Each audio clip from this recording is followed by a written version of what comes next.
주옵소서. 감사를 드리며 예수님의 이름으로 기도합니다. 아멘. 우리 하나님의 말씀 보겠습니다. 히브리서 4장 14절부터 16절 말씀입니다. 신약성경 히브리서 4장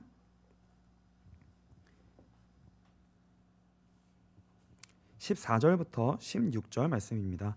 우리 짧기 때문에 우리 한 목소리로 같이 읽도록 하겠습니다. 히브리서 4장 14절부터 16절입니다. 우리 같이 한 목소리로 읽겠습니다. 그러므로 우리에게 큰 대제사장이 계시니 승천하시니 곧 하나님의 아들 예수시라. 우리가 믿는 도리를 굳게 잡을지어다. 우리에게 있는 대제사장은 우리의 연약함을 동정하지 못하실 이가 아니요 모든 일에 우리와 똑같이 시험을 받으신 이로되 죄는 없으시니라. 그러므로 우리는 긍휼하심을 받고 때를 따라 돕는 은혜를 얻기 위하여 은혜의 보좌 앞에 담대히 나아갈 것이니라. 아멘. 우리도 담대해질 수 있을까요? 라는 제목으로 오늘 하나님 말씀 나누도록 하겠습니다. 우리 옆에 분들과 같이 한번 인사했으면 좋겠습니다. 한 주간도 수고 많으셨습니다. 네, 성경의 인물들을 보면 그 중요한 특징 가운데 하나가 있는데요. 그게 뭐냐면 연약함 속에 있다가 어찌할 수 없는 연약함 속에 있다가 어느 날 담대한 하나님의 사람으로 변화되는 그러한 모습을 우리는 성경에 있는 인물들을 보면서 우리는 발견하게 됩니다. 우리가 이제 예를 들면 가장 잘 아는 예수님의 수제자 베드로가 있는데요. 이 베드로는 우리가 알다시피 예수님을 3번이나 부인한 그런 연약함을 가진 사람이었습니다. 예수님이 십자가 지실 것을 얘기하자마자 자신이 방금 전에 은혜로 고백했던 주는 그리스도시요 살아계신 하나님의 아들이시나이다 라고 했던 이 어마어마한 고백을 했던 그 베드로가 예수님이 십자가 지신다는 것을 얘기하자마자 바로 어떠한 소리를 듣냐면 사단아 물러가라 라고 하는 소리를 들은 만큼 아주 연약함 가운데 자주 넘어지고 쓰러지는 그런 모습을 보였던 사람이었습니다. 그런데 이 베드로가요, 어느 날 목숨의 위협이 있는 상황에서도 두려워하지 않고 예수 그리스도를 담대히 전하는 사람으로 변하게 되어집니다. 그래서 오늘 이 시간 가운데 우리의 연약함, 반복되는 연약함으로 인하여서 마음이 어려우신 분들이 있으시다면 새 힘을 얻는 그런 귀한 시간이 되시기를 주님의 이름으로 축복합니다. 그럼 우리는 보통 언제 좀 힘이 생기고 우리에게 언제 좀 자신감이 생길까? 한번 좀 생각을 해보면요. 한번 여러분은 언제 좀 힘이 나는 것 같으세요? 네? 못 들었어요.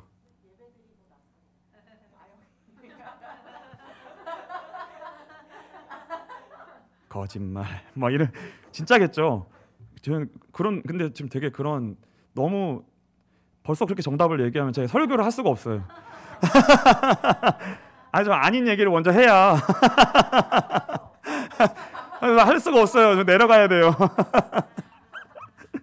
아니, 보통 일반적으로 언제 우리의 좀 마음이 좀 든든해지고 좀 어깨에 힘이 들어가고 좀 두려움을 이길 힘이 좀 생기냐면요.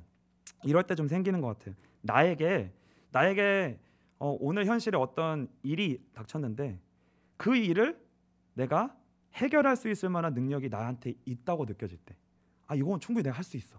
이 정도는 내가 좀 할 수 있겠다라는 것이 나에게 확실히 좀 보여질 때, 그때 우리는요 좀 마음에 든든함이 생기는 것 같아요. 그리고 우리 보통 어느 이제 길을 가는데 외국인이 갑자기 오는 거예요. 그러면 자신감이 생기신가요? 좀 두려우신가요? 외국인이 말을 거는 거예요. 갑자기 말을 거는 거예요. 근데 어떨 때 이 든든함이 있겠어요? 외국인이 말을 걸었는데도 나에게 충분히 이해할 수 있고 말할 수 있다고 하는 능력이 나한테 있다고 느껴질 때, 그게 확실할 때, 얼마든지 그렇게 해본 경험이 이미 나에게 있을 때 두렵지가 않은 거예요. 왜요? 나한테 이미 그 실력이 있으니까, 내 안에 능력이 있으니까 언제든지 그거는 쓸 수 있고 없어지지 않는 거니까 그것이 나에게 든든함을 주는 거예요. 든든함. 그래서 우리는요 언제든지 내가 꺼냈을 수 있는 이 실력이 내 안에 가지고 있다는 것을 좀 확인할 때 좀 든든한 것 같아요. 그래서요 사실 우리는 그 자신감이 좀 우리에게는 어느 정도 있어야 돼요. 우리에게는 그 자신감이 어느 정도 좀 있어야 됩니다. 왜 그러냐면요 그게 좀 있어야 약간 우리 마음에 좀 여유가 생겨요. 우리 마음에 약간 여유가 생기고 뭐가 생기냐면 기본적으로 우리 자신에 대한 자존감이 좀 생깁니다. 자존감이 좀 생겨요. 그래서 이 자존감이 있으면 일반적으로 이 자존감이 좀 있는 사람은 건강한 인격을 가질 수 있습니다. 아주 좀 건강한 인격, 비교적 건강한 거예요. 그런데 그와 반대로요 여러분들이 자꾸만 반복되는 실패 속에 있고 내가 왜 이것도 할 수 없을까? 이거는 왜 내가 잘 안 될까? 라고 하는 반복적인 실패 가운데 좀 그걸 반복하다 보면은요 자신감이 잃어버리는 거예요. 자신감이 떨어져요. 그러니까 그 앞에 서면 내가 지금까지 할 수 없다는 그것이 있기 때문에 마음에 자신이 없는 거예요. 힘이 없고 두려움이 생기는 거죠. 그러면 이제 뭐가 같이 떨어지냐면 자존감이 떨어져요. 나 자신에 대한 자존감이 조금씩 떨어지는 거예요. 그러면 이게 떨어지면 뭐가 생기냐면요 자존감이 떨어지면 뭐가 생기냐면 우리 안에 자존심이 생깁니다. 자존감과 자존심은 다른 얘기예요. 그러니까 여러분들이 한번 생각을 해보셨으면 좋겠어요. 여러분의 지금까지 인생의 여정을 볼 때 지금 여러분에게는 좀 자존감이 높아지신 것 같으세요? 아니면 자존심이 좀 세진 것 같으세요? 어떠신 것 같으세요? 자존감. 그 은혜예요, 정말 은혜예요. 그런데 우리의 삶 속에 어떻게 보면은요, 또 그러한 뭔가 잘 되는 것들이 우리 안에 쌓여있지 않고 어려움이 반복되어 왔다면 우리 안에는 어쩔 수 없이 자존감이 떨어지는 만큼 자존심이 우리의 마음 가운데 그 자존심이 자꾸만 세지고 왜요? 내가 못한다는 걸 알고 저 사람도 아니까 방어 기제가 생기는 거예요. 그러니까 뭐가 생기는 거예요? 자존심이 생기는 거예요. 이게 자존심. 그러니까 이게 우리 안에 이런 과정들이 통해서 우리 안에 자존감이 높아지냐 아니면 자존심이 세지냐 이럴 수 있거든요. 근데 이 자존감이 생기는 것도 우리 안에 또 아니면 자존심이 생기는 것도 한순간에 생기는 건 아닌 것 같아요. 오랜 시간 동안 여러 가지 경험들을 통하여서 이것들이 이제 형성이 되는 거죠. 그래서 우리는요 이제 살다 보면은 근데요 어느 날 우리의 인생 속에 이런저런 일들이 너무 많았잖아요. 한번 돌이켜 보면은 그렇게 오래 사는 것도 아닌데 진짜 별일이 많이 있었던 것 같아요.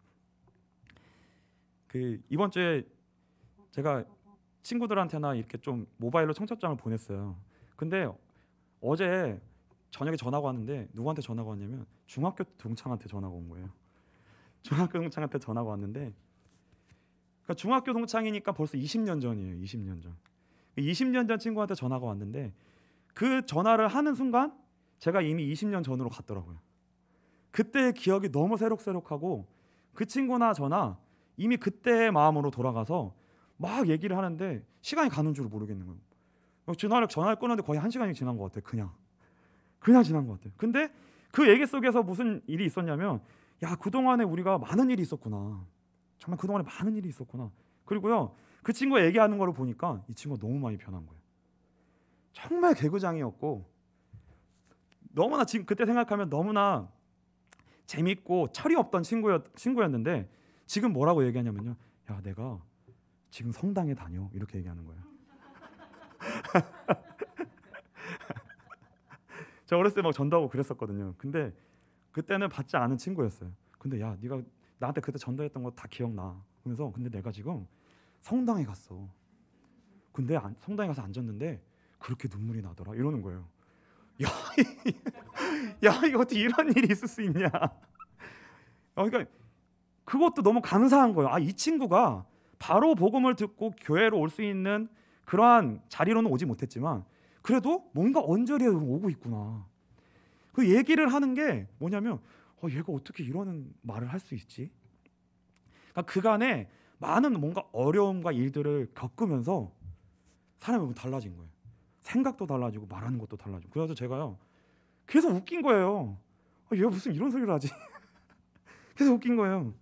그러니까 우리는 이미 지나오면서요 여러 풍파들을 만났고 이게 어떠한 현실을 우리의 마음과 우리의 원함과 상관없는 현실의 바람들을 만나면서 우리가 사실 지금 여기까지 온 거예요. 그러니까 어떠한 막 바람이 우리의 인생의 뒤를 막 불어가지고 우리가 지금 어떻게 보면 어떤 지점으로 몰려서 오게 된 거예요. 그것이 지금 어떻게 보면 저와 여러분의 현재의 상태이고 우리 모습인 거죠. 이게요. 그런 것들을 통해 우리 안에 자존감이 형성되었을 수도 있고, 우리 안에 자존감은 낮아지고 자존심이 우리 가운데 강렬하게 남아 있어서 그걸 내려놓으면 나에게 다 무너지는 것 같은, 이거라도 붙들고 있어야만 될 것 같은 상황 속에 몰려 있을 수도 있거든요. 이게요. 그래서 이런 생각들을 하면서 하나님이 그동안 나를 이렇게 은혜로 인도하셨구나, 이런 것들을 좀 확인이 되어지는 분들은 그 하나님의 여정 가운데, 인도하신 가운데 내가 여기까지 하나님이 나를 인도하셨구나, 이런 좀 은혜들을 확인할 수 있는 시간이 되셨으면 또 좋겠고요. 그와는 또 반대로 현재 어려움 가운데 내가 있는 것으로 발견될 수가 있어요. 그리고 또 어떻게 보면 그 여정 가운데 내가 예수를 믿었고 신앙생활을 했음에도 불구하고 현재의 결과가 내가 생각했던 것과는, 기대했던 것과는 너무 반대에 와 있는 것처럼 보이는 그런 상황 속에 마치 늪에 빠져 있는 것 같이. 그래서 이게요, 늪에 빠져 있으면요, 그 상황 자체가요 우리의 영혼의 생채기를 계속 낼 수 있거든요. 이 상황 자체가 계속 우리에게 생채기를 내요. 그럴 수 있거든요. 그래서 그런 분들이 계시다면 우리도 정말 담대해질 수 있을까라는 것이 오늘의 제목인데, 혹시 그런 가운데 있는 분들이 계시다면 좀 힘을 얻고요, 다시금 걸어나갈 수 있는 그런 힘을 얻는 그런 귀한 시간이 되셨으면 좋겠습니다. 우리가 이런 상황 가운데 있다면요, 사실 신앙생활 하는 게 좀 어려워요. 그런 가운데 있다면요. 왜냐하면 여러분들 한번 생각을 해보세요. 열심히 살았어요. 누가 열심히 안 사는 사람이 어디 있겠어요. 열심히 살았는데, 최선을 다했는데, 우리의 인생 속에 우리의 바람과는 다른 바람이 우리 인생 속에 불어와서 우리의 어떤 노력의 여부와 관계없이 큰 바람이 불어와 버리면 우리 인생이 내가 생각하는 것과 다른 처지에 올 수 있거든요. 이게요. 근데요, 그 상황 가운데 우리가 딱 와 있다 보면 어떤 생각이 드냐면요, 왜 우리가 그 가운데 왜 힘드냐면요, 내가 내 인생의 힘든 이유를 찾아보려고 하면 다른 데서 찾아볼 수가 없는 거예요. 모든 원인이 다 마치 나한테 있는 것처럼 느껴져요. 나 자신에게만. 그리고 이 상황을 바꾸고 해결할 수 있을 만한 방법도 오직 나에게서만 찾아야 되는데, 근데 이것을 해결할 만한 힘이 나에게 없다고 느껴질 수 있거든요. 그러면 이게요, 정말 힘든 거거든요. 근데 이런 상황에서 우리가 이제 힘을 좀 얻어보려고 교회도 나오고 성당을 가기도 하고 신앙생활을 하기도 하는 거거든요. 왜? 나에게 힘이 없다는 것을 알고 있기 때문에. 그리고 우리가요, 그래서 예배를 드리러 오고 말씀을 들으러 오는 거예요. 근데 말씀을 들으러 왔는데 너무 이런 힘든 상황 속에 있으면요, 이 말씀이 맞는 말이고 좋은 말인데 어떻게 들릴 수 있냐면 이렇게 들릴 수 있어요. 다 맞는 말인데 너무 힘든 상황 속에 있으면 이렇게 들릴 수 있어요. 어떻게 들리냐면 결국은 또 나보고 뭘 하라고 해야 되는 것 같이 느껴질 수 있어요. 그리고 결국은 또 내 잘못이라고 느껴질 수 있어요. 결국은 또 내 잘못이구나. 그리고 또 결국은 거기서 일어나고 뭘 해야 되는 것도 또 내가 해야 되는구나 라고 딱 그게 느껴지면 어떻게 되냐면 예배를 드리는 것도 말씀도요, 상처가 될 수가 있어요. 상처가 될 수 있습니다. 그래서 저와 여러분들이 이런 것들을 좀 생각해야 되는 게 뭐냐면, 우리가 어떤 사람에게 권면을 하거나 어떤 사람에게 조언을 하거나 어떤 사람을 위하여 기도할 때 생각해야 될 게 뭐냐면, 어떠한 좋은 말도 이 사람에게는 답이 되지 않을 수 있는 상황도 있을 수 있겠구나.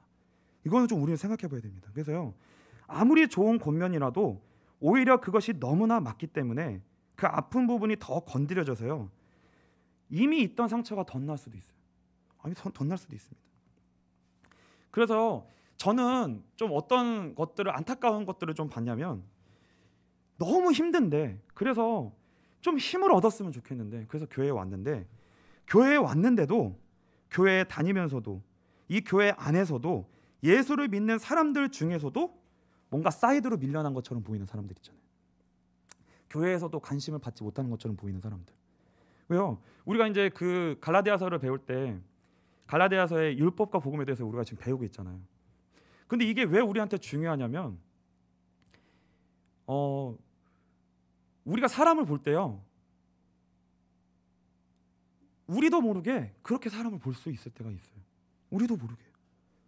그래서 우리 마음에 뭐가 있냐면요, 야, 네가 좀 더 힘을 내, 좀 더 잘하지 그랬어, 좀 잘해봐. 이게요 맞는 말인데 그것조차 할 수 없는 상황 속에 있는 사람에게는 그것도 힘이 어려운 게 되는 거예요. 그 말도 들으면 어려워져요.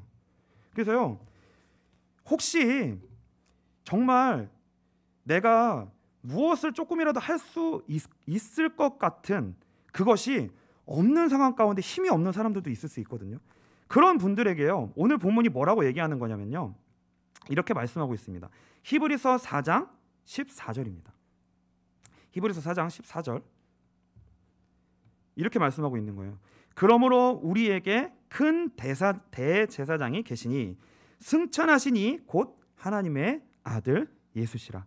우리가 믿는 도리를 굳게 잡을지어다.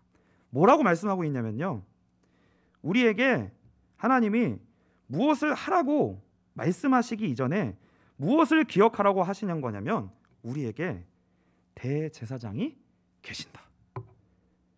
저와 여러분에게 대제사장 대신 예수 그리스도께서 함께 계신다. 이거를 먼저 하나님이 우리에게 확인시켜 주시는 거예요. 그래서 우리가 할 수 없다라고 느껴지는 그 한계 지점, 더 이상 무엇을 할 수 없다고 느껴지는 한계 지점이 오히려 바른 시작을 할 수 있는 자리다. 진짜 바른 시작을 할 수 있는 자리다.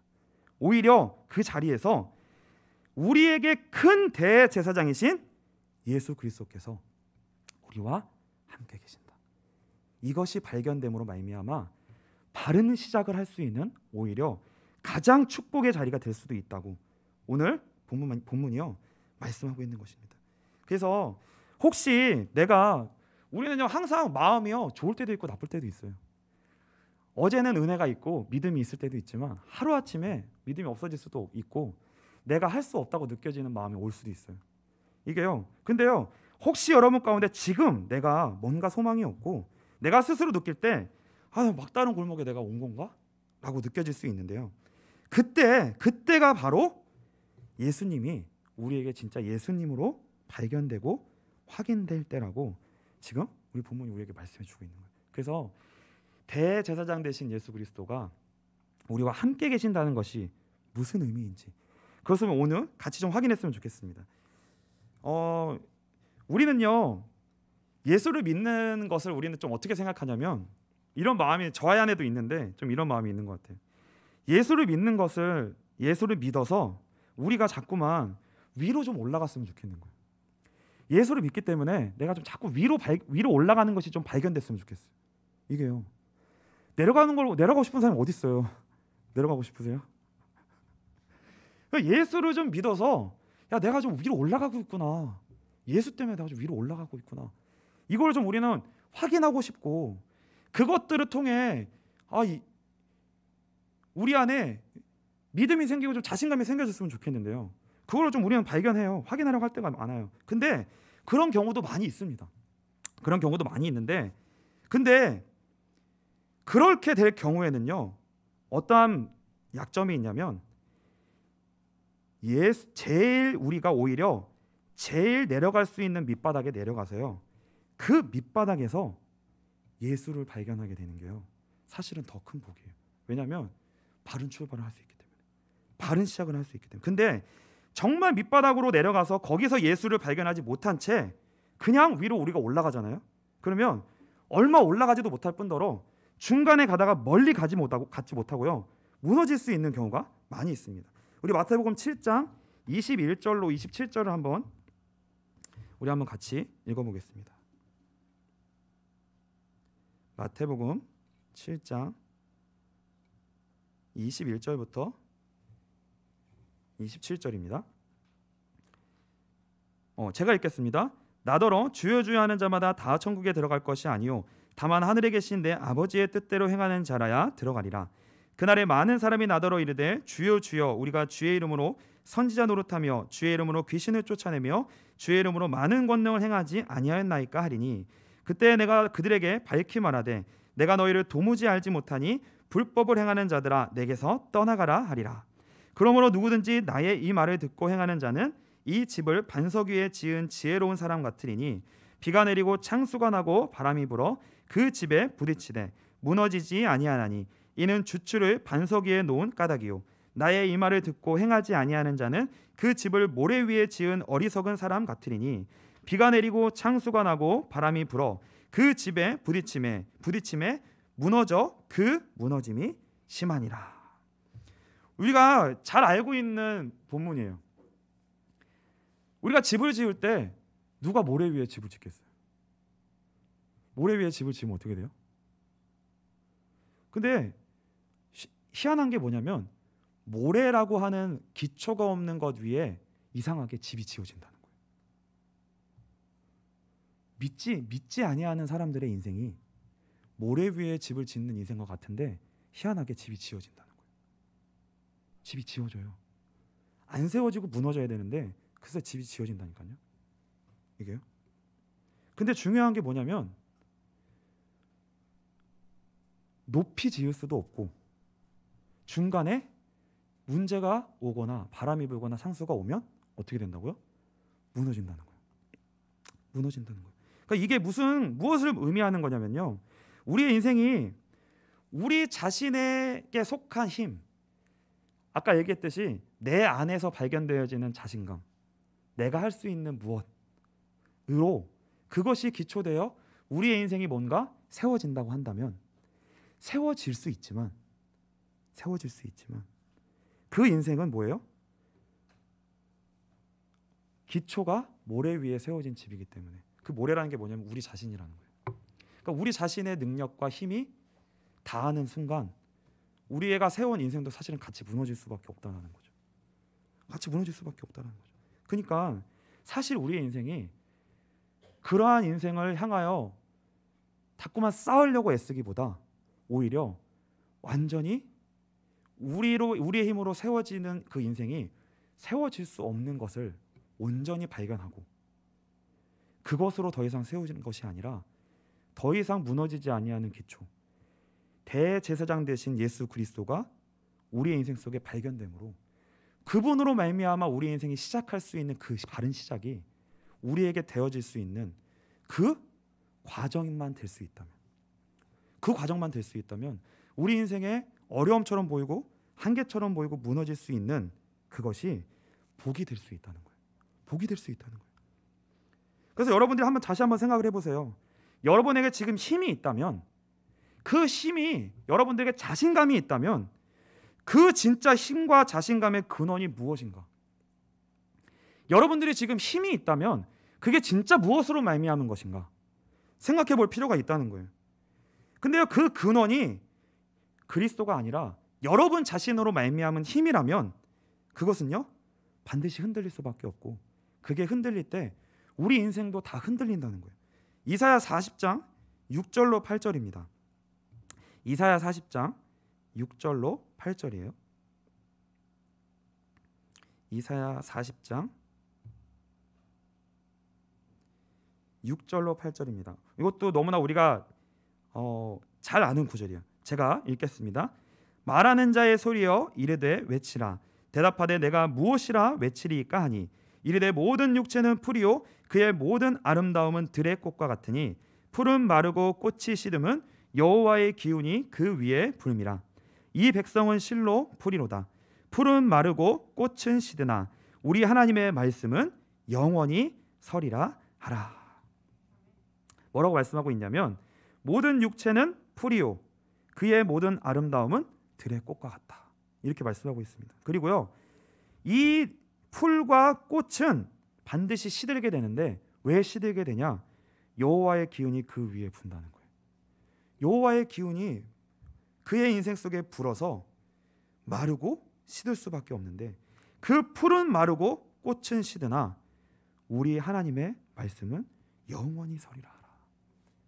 영원한 것이 있다는 거예요. 영원한 것. 그래서 한번 생각을 해보세요. 여러분에게 지금 힘이 있다면, 자신감이 있다면 그 근원은 무엇인가? 반대로 여러분에게 힘이 없다면, 지금 나에게 뭔가 자신감이 없다면 그 원인 또한, 그 근거 또한 무엇인가? 그것 또한 무엇인가? 잘 살펴보면요, 이거예요. 다 우리 자신을 쳐다보고 있는 거예요. 내가 힘이 나도 나 자신을 쳐다보고 있는 거고, 내가 힘이 나지 않아도 나 자신을 보고 힘이 나지 않는 거예요. 그 모든 근원이요, 다 우리 자신으로 말미암는 것입니다. 우리가 힘이 빠지고 낙심하는 이유는 뭐냐면요, 우리 자신을 볼 때 우리 자신으로부터 뭐가 나올 만한 게 없어 보이는 거예요. 뭐 우리 자신으로도 뭘 볼 게 없는 것 같은 거예요. 캐도 뭐가 없는 것 같은 거예요. 그때 우리는 낙심하거든요. 근데 성경은 그 낙심을 또 뭐라고 얘기하냐면 교만의 또 다른 얼굴이라고 해요. 그게 교만의 또 다른 얼굴이에요. 자기 연민. 저는요, 그 일반적으로 말하는 교만의 모습은 교만하다, 나는 잘났어, 나는 힘이 있어 이런 측면의 교만보다는 저는 어떤 측면의 교만이 더 많냐면 저를 보고 낙심하는 교만이 많은 사람이에요. 그러니까 저는 그런 류의 교만이 많은 거예요. 그게 이제 자기 사랑이고 자기 연민이거든요. 저 자신을 계속 바라보면서 얼마나 낙심을 많이 하는지 몰라요. 그 낙심하는 기간이요, 엄청 오래 길어요. 저는 한번 그 낙심의 우물에서 빠져나오려면요 몇 날 며칠이 걸려요. 그게 제 성향이에요. 그게 제 반대 성향이거든요, 저의. 근데 그것도 교만의 다른 얼굴이라는 거예요. 그게요. 그래서 오늘 본문을 보시면 예수님이 대제사장이라고 말씀하고 있습니다. 그럼 이게 어떤 의미일까? 예수님이 대제사장이시래요. 그분이 우리에게 있대요. 우리에게 그분이 함께 계시대요. 그러니까 이게 우리에게 진짜 힘이 되어야 될 텐데, 그러려면 예수님이 대제사장이시라는 것이 우리에게 자꾸 다가와야 되거든요. 이게 다가와야 돼요. 이게 무슨 의미냐면요, 이렇습니다. 우리는 죄성을 가지고 있기 때문에 좌로 우로나 치우칠 수밖에 없어요. 한 면으로 치우치는 건 이겁니다. 이거예요. 내가 뭔가 할 수 있는 것이 있다고 느껴지면 우리는 그 영역에 대해서는 더 이상 어떤 것도 필요하지 않다라고 생각을 할 수밖에 없어요. 그러면 우리 자신을 의지하여 살아갑니다. 이게. 그런데 그런 우리 속에서도, 그런 길을 걸어가는 우리의 인생 속에서도 누가 함께 계신다는 거예요? 대제사장이신 예수님이 그 길을 걸어가고 있는 우리의 인생 속에도 함께 하신다는 거예요. 함께 계셔 주신다는 거예요. 그래서 어떤 일을 하고 계시냐면, 우리가 죄성을 가지고 있으니까 그 길도 갈 거 아니에요. 그게요. 근데 그의 인생 속에 하나님과 상관없는 길을 가고 있음에도 불구하고 우리를 어떻게 붙들고 계시냐면, 십자가에서 우리 죄를 이미 해결하셨기 때문에 그 십자가의 은혜로 말미암아 여전히 우리를 붙들고 계시고, 그 죄를 사하여 주시고 참아주시고 견뎌주시면서요, 기다려주시면서 함께 하세요. 함께 하세요. 함께 해주세요. 우리를 중보해주고 계신 거예요. 그게 예수 그리스도의 대제사장 되신 사역입니다. 그러니까요, 교만해도, 그러니까 교만하다 그럼 우리가 교만 안 하려고 애를 쓰잖아요. 그게 안 된다니까요. 교만한 걸 그냥 인정하고 내가 또 살아도 나는 여전히 교만한 자로 발견될 것입니다. 그걸 인정하고 그 길을 걷는 거예요. 그러나 그 여정 속에, 그 여정으로 인하여 나에게 하나님이 어떠한 징계를 주시거나 어떠한 나의 인생 속에 개입하시든지 나의 인생 속에 그 모든 것이 나에게 결국 복이 될 줄로 믿습니다. 그러니까 교만해도 뻔뻔하게 걸어가겠습니다. 그게요, 대제사장 되신 예수님이 나와 함께 계신다는 것을 아는 자의 담대함이에요. 아는 자의 담대함. 아는 자의 담대함입니다. 그리고 반대로요, 저와 여러분이요, 우리 자신의 힘을 의지하다가 그 힘이 부족하여 실패하고 넘어지는 인생을 반복할 수도 있습니다. 그런데 하나님은 그런 우리의 인생 속에서도, 그런 반복된 실패의 인생 속에서도 우리가 잘못한 선택을 할 수 있잖아요. 우리는요, 선택할 때 되게 고민을 많이 해요. 잘하려고. 왜냐하면 이런 선택을 해야 잘 될 것 같고, 이런 선택을 하면 그 결과가 나에게 오기가 두려우니까. 그래서 우리의 인생을 걸어가기를 주저하고 힘들어요. 거기서 엄청 오랫동안 애쓰고요, 넘어져 있어요. 실수를 했을 때 엄청 자책을 오래 하고 오래 쓰러져 있어요. 내가 왜 이렇게 잘못했을까? 왜 이렇게 잘못했을까? 해야 돼요. 그거 안 하시면 안 돼요. 그걸 안 하면 더 혼나요. 하나님한테. 그거는 해야 돼요. 후회는 해야 돼요. 근데 필요 이상으로 자책하고 그 자리에 있는 것. 그런데 대제사장 대신 예수님이 우리와 함께 계신다는 것이 우리로 어디로 나가게 하냐면, 우리가 틀린 선택을 할 수 있어요. 잘못된 선택을 할 수 있어요. 우리의 연약함으로 말미암아 실수할 수 있어요. 실패할 수 있어요. 그래서 우리가 오늘 최선을 다해 못 살면 당연히 어떤 결과가 오겠어요? 힘든 결과가 올 수도 있겠죠. 그런데 그 힘든 결과 속에서도 하나님이, 대제사장 되신 예수님이 우리와 그 자리까지 함께 해주신다는 거예요. 함께 해주신다는 거예요. 그러니까 이게요, 어떤 길을 걷던지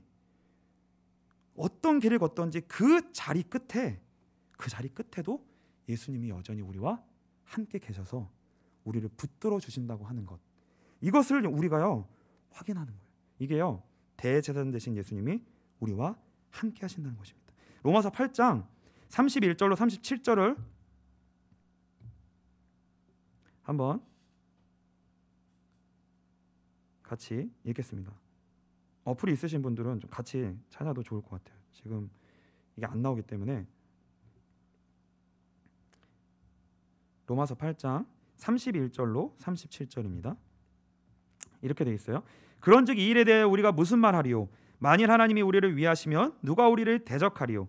자기 아들을 아끼지 아니하시고 우리 모든 사람을 위하여 내주신 이가 어찌 그 아들과 함께 모든 것을 우리에게 주시지 아니하겠느냐? 누가 능히 하나님께서 택하신 자들을 고발하리요? 의롭다 하신 이는 하나님이시니 누가 정죄하리요?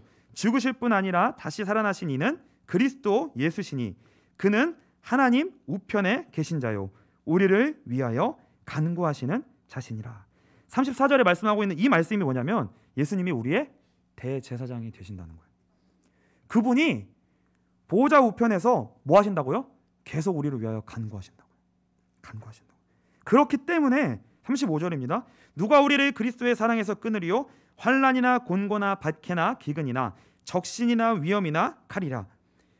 기록된 바 우리가 종일 주를 위하여 죽임을 당하게 되며 도살당할 양같이 여김을 받았나이다 함과 같으니라. 그러나 이 모든 일에 우리를 사랑하시는 이로 말미암아 우리가 넉넉히 이기느니라. 그러니까요, 우리가 진짜 무엇이 발견될 때 우리가 우리의 현실 가운데 그 한 발짝을 내디딜 수 있는 힘과 용기가 무엇으로부터 나오냐면, 우리가 가진 능력으로 나오지 않아요. 우리에게 있는 힘으로, 자신감으로 나오지 않습니다. 나에게 있는, 내가 좀 손에 지금 쥐고 있는 것으로 거기로부터 힘이 나오지 않아요. 나에게 있는 환경이나 나에게 가진 것이나 나에게 있는 어떤 보이는 세상의 배경들만으로 그 오늘을 살아갈 힘이 거기로부터 나오지 않는다는 거예요. 무엇으로부터만 나오냐면요, 이 모든 일에 우리를 사랑하시는 이로 말미암아. 이 예수가 진짜 우리에게 발견될 때에만 우리는요 걸어갈 수 있는 힘이 생겨요. 실패할지라도, 그리고 그 실패한 현실이 우리 앞에 기다린다 할지라도 걸어갈 수 있는 용기가 생깁니다. 왜요? 우리 어차피 또 실패하잖아요. 여전히요. 여전히 우리는 죄를 지을 거거든요. 그렇죠? 그러나 그 죄를 짓는 그 인생의 여정, 그 결과 끝에도 누가 함께 계신다고요? 하나님이 함께 하신다고요. 그 사랑하시는 이가 우리를 계속 중보하신다고요. 그러니까 내가 뭘 잘못했고, 내가 하나님 앞에 죄인이고, 내가 회개해야 되고, 이렇게 해야 되고 저렇게 해야 되고, 하나님 앞에 이렇게 해야 된다 하는 그것 이전에 하나님이 그것보다 더 낮은 자리에 내가 간다 할지라도 끝까지 하나님은 나를 사랑하시고 붙들고 계시는구나. 그러니까 이게 우리의 인생 속에 진짜 이것이 진정으로 발견될 때 우리는 걸어갈 수 있어요. 그게 걸어갈 수 있습니다. 그래서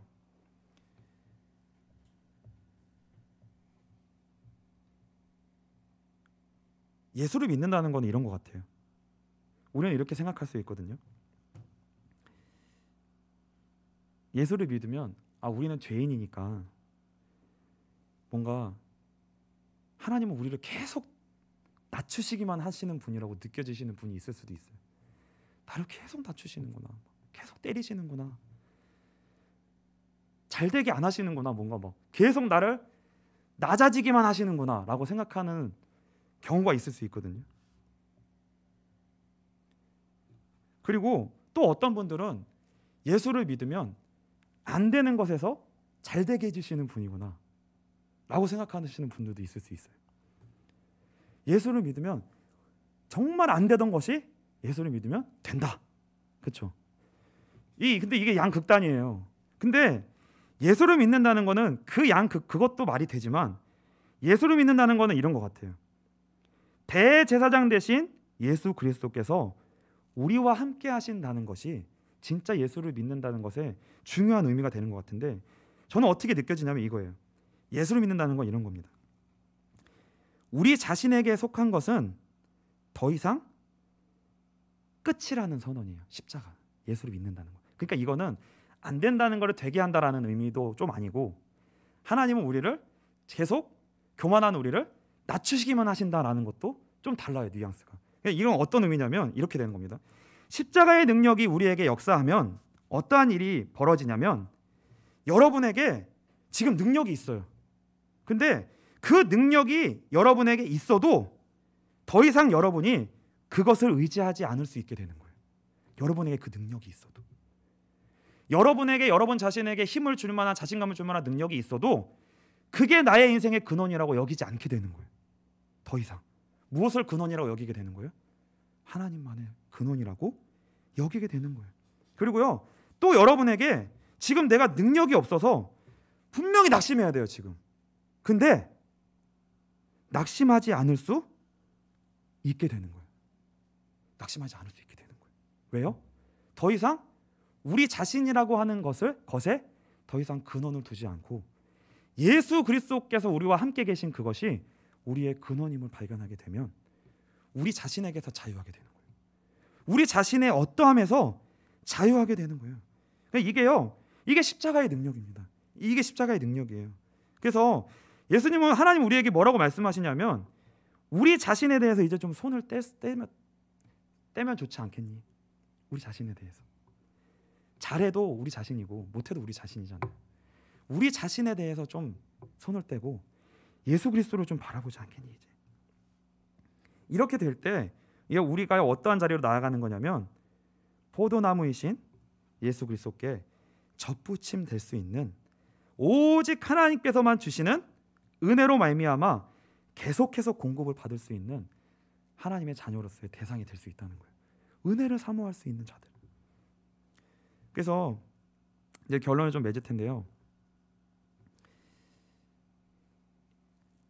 사실 이게 제 간증을 조금 하자면, 저는 아까 제가 얘기했던 대로 저는 어떠한 여정을 좀 걸어왔냐면, 저는 제가 할 수 있는 능력이 없는 쪽이었어요. 그러니까 저에게 뭐가 없다고 느껴지는 쪽이었어요. 다 사람마다 각자 여정이 다르죠, 그렇죠? 근데 저는 저에게 뭔가 할 수 있는 것이 없다라고 느껴지는 여정이어서 저에게는요 어떠한 마음이 있었냐면, 자꾸 저는 연약해지는 거예요. 근데 연약해지니까 어떠한 그 장점이 있었냐면, 하나님을 의지하는 쪽으로 가는 거에는 장점이 있었어요. 연약해지니까 의지할 게 없잖아요.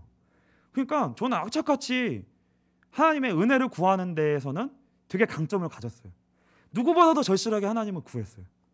누구보다도 은혜를 사모했고, 은혜를 받아야만 내가 오늘 살 수 있다는 그것이 저에게는 굉장히 절실했어요. 근데 제 그 여정 속에 어떤 게 좀 느껴졌었냐면, 제 그 연약함과 하나님의 은혜를 사모하는 것 동시에 제 안에 다른 것이 있다는 걸 느꼈어요. 그게 뭐였냐면요, 이거예요. 제가 연약해지고 절실해질수록 제 한쪽에 또 뭐가 있었냐면, 악착같이 그런 만큼 제가 한쪽에서는 뭐가 생기고 있었냐면, 악착같이 내가 잘 되고 싶다.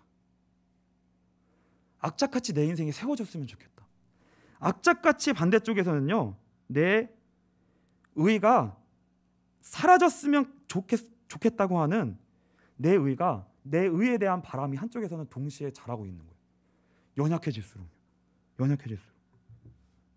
그러니까요, 저는 저의 삶, 그러니까 제가 어떻게 느꼈냐면, 은혜를 사모하는 간절함도 있는데 동시에 뭐가 있냐면, 그 은혜를 사모해서 잘 되고 싶은 마음이 동시에 너무 큰 거예요. 세워지고 싶은 마음, 안 세워지니까, 하도 안 세워지니까. 그러니까 이게 마치 뭐하고 같냐면, 물에 빠진 사람 같은 거예요. 물에 빠져가지고요, 죽어가는데, 그 죽어가는 사람을 저번에도 목사님이 얘기하셨잖아요. 살리려면 어떻게 된다고요? 그 사람이 살려고 하는 것 자체가 힘이 빠져야 돼요. 그렇죠? 그래야 하나님이 우리를 붙들고 건져내셔요. 그래야 무슨 일이 일어나냐면 구원의 능력이 우리에게 누려져요. 근데 저는 어떤 상황이었던 거예요? 연약해지는 만큼 그 반대의 마음으로 하나님을 절실히 붙들었어요. 그럼 내가 누가 붙든 거예요? 살고 싶어하는 내 자신을 살리고 싶어하는 내가 악착같이 하나님을 붙든 거예요. 그러니까 이게 그렇게 하나님을 붙들면 어떻게 되겠어요? 구원의 능력이 저에게 누려지겠어요? 안 누려지겠어요? 제가 하나님을 악착같이 살려고 몸부림치면서 하나님을 붙드는 만큼 하나님이 나를 붙들어서 구원하시는 능력이 나에게는 누려지고 나타나질 수가 없는 거예요. 왜요? 내가 악착같이 붙으니까. 이게. 그러니까요, 저는 제가 그 신앙을 악착같이 붙들면 붙들수록 은혜도 있지만 동시에 저는 어떻게 느껴졌냐면, 제가 애를 계속 쓸수록 늪으로 빠지는 거예요. 그러니까 제 신앙생활의 여정은요, 하나님을 향한 간절함이 한쪽에는 막 있다가 그 간절함에서 은혜를 받으면 그 힘들고 애를 써야 되는 신앙생활의 연속인 거예요. 이게요. 근데 이러한 여정들을 통하여서 하나님이 저를 살려주지 않으시더라고요. 저는 그게 너무 원망스럽거든요. 금방 살려주지 않으시는 거예요. 근데 그게 이유가 있었던 거더라고요. 왜요? 우리 자신에 대한 힘이 빠질 때 비로소 진짜 뭐가 보이냐면, 대제사장 되신 예수 그리스도가 나를 붙들고 계시는구나. 이게 이런 여정들을 통하여서 그게 발견이 되는 거더라고요. 그래서 이런 과정들을 통해 내가 진짜 죄가 뭔지 잘 몰랐구나. 우리는요, 이렇게 말을 들으면 죄 뭐라는 것이라는 거는 어느 정도 알아요. 그런데 진짜 그 죄의 근원이 무엇인가? 그러니까 예수를 근원으로 삼지 않고 내 자신을 근거로 하여 살려고 하는 그것이 우리 안에 너무 많구나.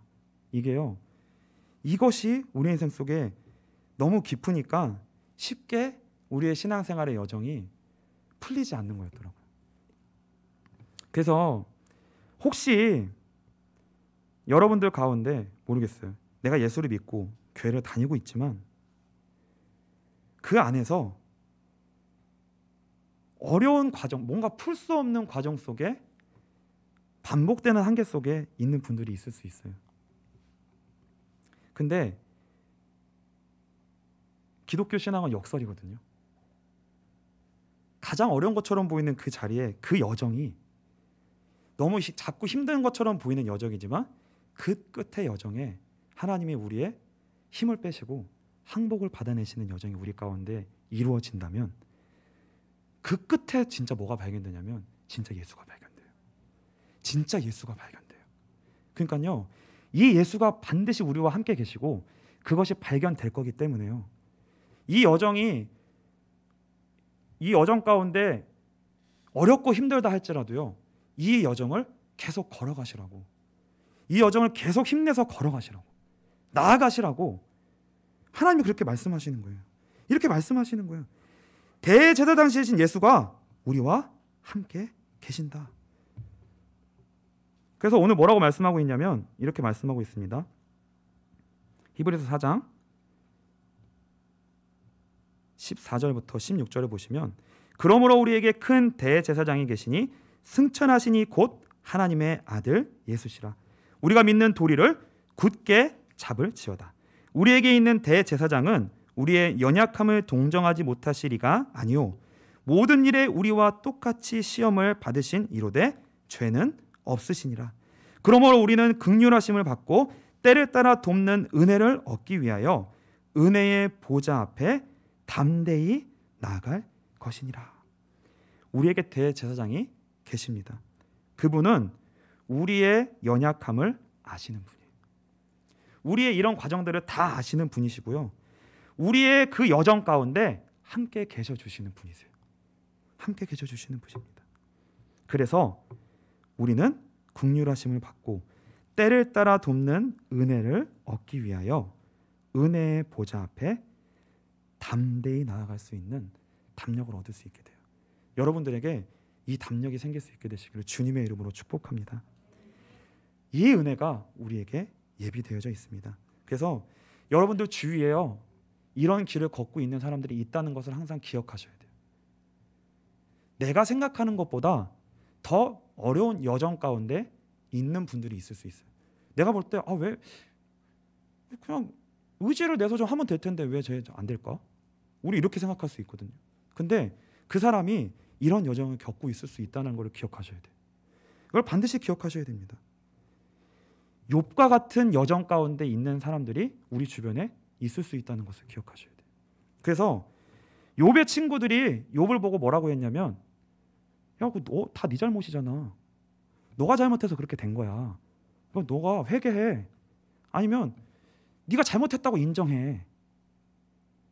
다 너한테 문제가 있는 거잖아. 너가 그걸 바꾸면 되는 거야. 옆에서 계속 그렇게 얘기하는 거예요. 우리가 이 여정을 걸어가는데 여러분이 욥일 수 있고 아니면 여러분이 욥의 친구들일 수 있어요. 그걸 잘 기억하셔야 돼요. 그래서요, 저는 우리 빛과소금교회와 저와 여러분이 어떠한 사람들이 되었으면 좋겠냐면 욥의 친구들의 자리에 있지 아니하고 욥과 같은 인생을 걸어가고 있는 성도들이 욥과 같은 자리에서 다 인생을 걸어가고 있구나.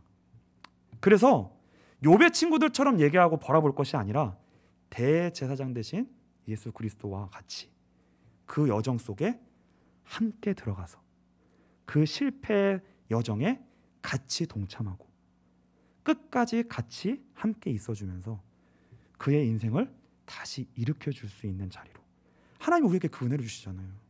그럼 그 은혜를 내가 확인해야 나도 힘이 나고 다른 사람도 바르게 살려줄 수 있는 인생이 될 수 있거든요. 그래서요, 우리 빛과소금교회에 대제사장 되신 예수님이 계십니다. 그걸 어떻게 만날 수 있을까요? 그걸 어떻게 경험할 수 있을까요? 저와 여러분을 통해 대제사장 되신 예수님이 계시다는 것을 저와 우리들을 통해 볼 수 있어야 돼요. 우리 교회에 발을 들인 사람들이. 그렇죠? 그래서 저와 여러분, 우리 모두가 다 그 대제사장 되신 예수 그리스도로 말미암는 은혜를 받는 그 은혜의 대상들로서 발견될 수 있는 은혜의 보좌 앞으로 담대히 나아갈 수 있는 자리로 조금씩 나아갈 수 있는 복된 인생 되시기를 주님의 이름으로 축복합니다. 우리 시간